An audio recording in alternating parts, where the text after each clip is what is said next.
Some towns along the shoreline got the most snow from Blizzard Calvin, and that includes Stonington. Yeah, Weather Watch has reported 2 feet of snow dropped there, if not more, 30.8 inches in Stonington. Luke Hydash is in North Stonington to show us what it's like there. Luke, thanks so much for joining us on Great Day at 9A. Good morning. Good to be with you both. Hey, the sun is out. It, dare I say, even feels a little warm. It's beating right on us. Warm by winter standards, of course. It feels nice out here. Really glad to be on the other side of Blizzard Calvin.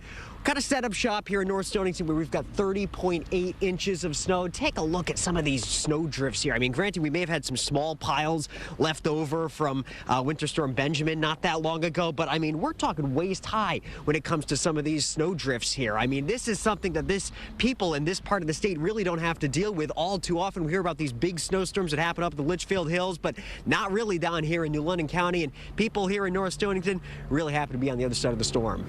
Even the plow trucks were getting stuck. A lot of wind. I mean, you couldn't see anything.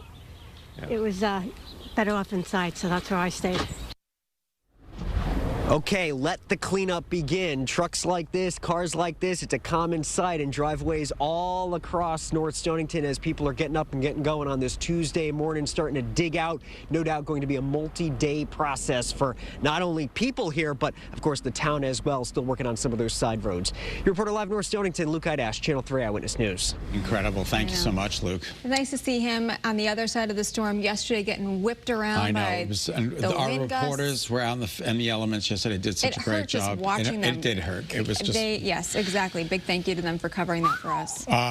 You know, my car was shaking yesterday on the way home because the snow gets caught up in the wheel wells. So it gets knocked out, but you can also kind of kick it out if that makes it better. I went to the car wash. Oh, even better. Yeah, so there you go.